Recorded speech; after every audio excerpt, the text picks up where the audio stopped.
Well, hey Marine, hope you're doing well when you watch this video. Last video of 2020. Last lecture from Harkala for many of you who have had me since the seventh grade. So done electronically, so hey, it is what it is. We're all making our way through. You got exciting things coming up to you in life, so it's gonna be a good thing, a very good thing. And I can't wait to see what God has in store for y'all. So let's go ahead and get started. We're going to talk about tides today. The first thing I want to talk to you about is grunions, small fish, but they depend upon the tides for their life cycles, for spawning. So I want you to do a little research in questions part one. I want you to explain why tides are important to the grunion's life cycle. That's questions part one. So yesterday or a couple of days ago, remember, we've been talking about tides, and one of the most intense places to view tides is the Bay of Fundy. So here's the Bay of Fundy. You can see Maine way up here. I hear Maine's beautiful. I've never been, but I hear it's beautiful. New Brunswick, Nova Scotia. You can see here the relative height differences, but as you can see the tides, and they get crazy intense way up there, way up north. So there's some videos that you can watch, but here's a picture right here of just the intense nature of the difference between high tide and low tide on the Bay of Fundy. So questions part two is, how are the Canadians trying to capture energy from the inflow of water? So actually the government, of course, we're trying to look for sustainable energy as nations. We are concerned about the environment. Everybody's focused on the virus, and which is good and appropriate to be focused on that and try to end it and help people live. But people are still working on reducing the impact of humans across the earth. So the Canadians are actually trying to capture this energy. So I want you to look up Fundy Ocean Research Center for Energy Force, and I want you to tell me, what does Force's goal like? How are they trying to capture energy from this tidal change at the Bay of Fundy? So tides, patterns of rise and fall of ocean surfaces. These are tides. So there's a tidal range, high tide and low tide, and of course minus the two, and you get the tidal range. Tides are also important physical forces in our ocean. So their gravitational interactions between the sun, moon, and earth are the primary causes of tides. Different positions of the sun and moon create two different types of tides, spring tides and neap tides. We'll talk about these. Tides play an important role in the life cycle of many marine organisms, which you'll do some research on about the grunions in questions part one. So tides specifically are periodic raising and lowering of ocean levels. They occur daily. Earth, moon, and sun, and the gravitational forces exerted from those masses cause them. Isaac Newton's gravitational laws explain relationship. It's been a long time since took physics in college, but let's just briefly refresh on gravitational forces. So every particle attracts every other particle. For example, like the Earth's pulling you down, but you are also exerting a force on the Earth. Gravitational force proportional to the product of the masses. So if you increase the mass, you increase the force. So inversely proportional to the square of separation distance. I'll show you the mathematical formula here in a second. So gravitational forces. So the greatest force is at zenith. So there's zenith right there. And here's the moon. We're talking about tides, right? And the least force at nadir, which is over here, furthest from the moon and opposite zenith. So the centripetal force, oops, sorry, clicking too many times, is the center seeking force. So tethers Earth and Moon to each other. That's the centripetal force. And so then you also have resultant forces.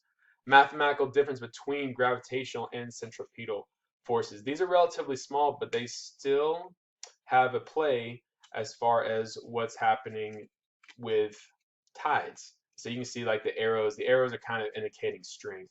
And so you can see the resultant forces there. And so tide generating forces, so the resultant force has significant horizontal component. And so you can see that the zenith is here, the resultant forces are here, and so it pushes water into two, so there's the key word, two simultaneous bulges. One toward the moon and one away from the moon. And that is how tides are generated. So the moon pulls water, course, Earth's rotation there.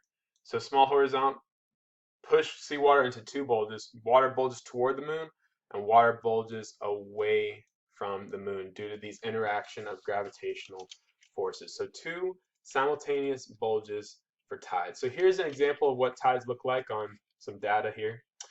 You can see high tide and low tide. This is a couple of days, 328, 329, 330. You can see high tide, low tide, high tide again, low tide. You can see one high tide is not as high as the other, which makes sense if you're closer to the moon or not. High tide, low tide, etc., so on and so forth. This is just another picture here, but tidal range is between high tide and low tide. Tidal rise is baseline, so baseline, what should it be baseline? And then the tidal day and the tidal period. So you can see all this different, and I'm actually going to ask you about flood tides and ebb, currents here in a second as another question here. But you can see here that scientists measure tides for lots of different reasons. Here's tides. One of my favorite places to go is Anna Maria Island. My family used to go down Longboat Key all the time. It's beautiful down there. But you can see like high and low tides here. And here's like a month, this previous April. And you can see like high and it gets pretty, and then it kind of goes down and goes back up again. And you can see that that corresponds to a lunar cycle. So tides create currents, a flood current and an ebb current. I'm not going to tell you too much about those because I want you to contrast them. I want you to look those up and tell me the differences between an ebb current and a flood current. It's pretty easy. Of course, the diagram kind of gives it away, but nonetheless, questions part 3. And so you can see here that here's just another diagram of tides, day tide and night tide. And you can see that the tide's falling there and rising here, high tides and low tides, and you can measure the tidal range and the tidal day and all that. So it's a phenomenon. I think there's like a song about that. But tidal period, so the lunar day is roughly 24 hours and 50 minutes. Time between 2 successive overhead moons, 24 hours and 50 minutes. So the moon orbits the Earth. Y'all know that, of course, from when you were little and looked out at the sky. But man, yeah, you should go outside at night. It's beautiful at night. High tides are 12 hours and 25 minutes apart. So we can mathematically determine this. So here's a picture from a Pearson textbook, not your textbook, but you can see here. So you're standing here. What are we looking at? We're looking at the North Pole right here. So we're kind of above the North Pole looking down at the Earth. And the moon's here. And so you can see high tide, lunar bulges. So you're rotating. So 6 hours, low tide, 12 hours and 25 minutes, high tide, low tide, high tide, one lunar. So one solar day. So you're not exactly the same between solar day and lunar day. But nonetheless, those high tides and low tides correspond directly to the moon's movements. So not only does the moon have an effect on tides, but the sun does as well. Similar to lunar bulges, but much smaller. So moon is closer to the Earth. That's why it's much smaller. The sun is like 109 times greater in diameter than the Earth, which is crazy to think about. Like really crazy to think about. But the thing about it is gravity is all about distance too. So the moon is closer to the Earth, therefore the moon has a greater effect on the gravitational pull and forces exerted on the Earth as far as tides go. So spring tides and neap tides, be able to contrast these for the quiz coming up. But spring tides is when a new or full moon arises. And so the sun and moon are in like a straight line. And then neap tides are quarter moons, and the tidal range is the least. So higher tides are lower and lower tides are higher. Try to say that 5 times fast. And so here's just a little illustration here. So this is again a spring tide. You can see that the sun and moon are in a straight line. Tidal range is typically highest during spring tides. Neap tides occur when the sun and moon form a right angle with each other. So here's the key that I just try to say correctly, and that was a horrible circle. But low tides are typically higher and high tides are lower. So again, why is the moon's pull greater than the sun's? And it's all about distance. The moon is closer than the sun. And so here's just a picture trying to illustrate that from your textbook. So you can see spring tide, high and low. You can see kind of like the measurements on the land here, like the lines. So it's higher, and the low tide's lower. And then neap tides, the difference is not as great. And it's all due to gravity. So gravity is a mathematical formula. So F is the force of attraction between the two bodies. G is the universal constant. I'm not going to get into this because it's not physics, but M sub 1 is the mass of the first object, and M sub 2 is the mass of the second object. And see, here's the deal. You divide by the square of the distance. So if the distance is lower, the number is higher, and that's why the moon has a greater effect on tides. So there's a difference here that's pretty amazing. This is off Dauphin Island in Alabama. And you can see here is one day, but you only see one low tide and one high tide. And so this is off, I believe, Massachusetts. And you see it again one day, and there's two high tides and two low tides. Why is this occurring? I thought there's two bulges. And I thought, obviously, everything's rotating 24 hours. So why is there only one high tide and one low tide at Dauphin Island, Alabama? And this is what you find. I love going to the Gulf. I already said that. We don't live as close to the Gulf in Orlando. But nonetheless, why do areas of the Gulf, here's question part 4. Why do areas of the Gulf experience only one high tide and one low tide? You can go to this website here. I'll try to post in the link, the link in the description in the video. But yeah, it's interesting because there's other factors at play. So ocean motion.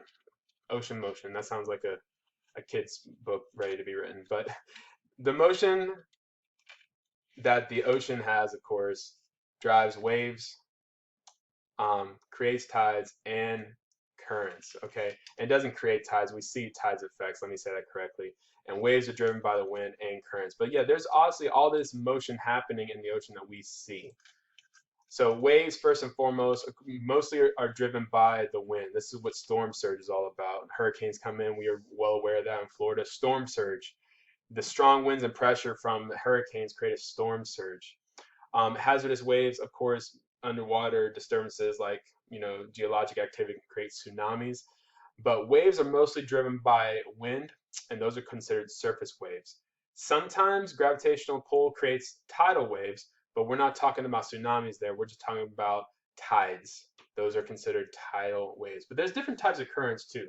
First off, the longshore current. Longshore currents are generated when a train of waves reach the coastline and release bursts of energy. So they release bursts of energy kind of in a train, and all that energy kind of stacks up going in a longshore pattern. Not only that, which I already talked to you about in the our Zoom meeting, but rip currents. Rip currents, and you can actually see them sometimes. Like this is a picture of one. You can see like there's the rip current right there. You can see that rip currents are powerful, narrow channels of fast-moving water. They can move up to 8 feet per second, which is faster than an Olympic swimmer. I don't know about you, but I can't swim as fast as Michael Phelps used to. So yeah, that's not the deal. Of course, you panic because you're scared, and it makes sense to be scared, but try not to panic and swim parallel to the shoreline until you get out of it. But here's a diagram from NOAA, rip currents. How do they form? Well, they form when waves break near the shoreline, piling up water between the breaking waves. And so water returns to sea path of least resistance, and sometimes they can return in a similar pattern. So they both crash and they go path of least resistance, and they go out together. These waves go out together. So that could form a rip current. So here's our last questions to do for this video. Questions part 5. I want you to contrast longshore currents and rip currents. And I want you to look up a sobering fact. Again, remember every single number, it might not be as high as you think it is, but every single number is either father or mother, daughter or son. How many people perish a year in the US due to being caught in a rip currents? Well, guys, I know online learning has been interesting, but to say the least. But I hope you finish well, seniors and the one junior in class. I hope you finish well. I hope you know how much your teachers care about you and can't wait to see the next chapter in your life. To those who I've known since 7th grade, I'm like so proud to have known you. I will see you hopefully soon as we return books in together. But until then, I hope you do well. If you have AP exams or anything, I hope you do well on those. And if not, I hope you finish well, of course, in all your classes. Let me know if you have questions. Much love. Talk to you later.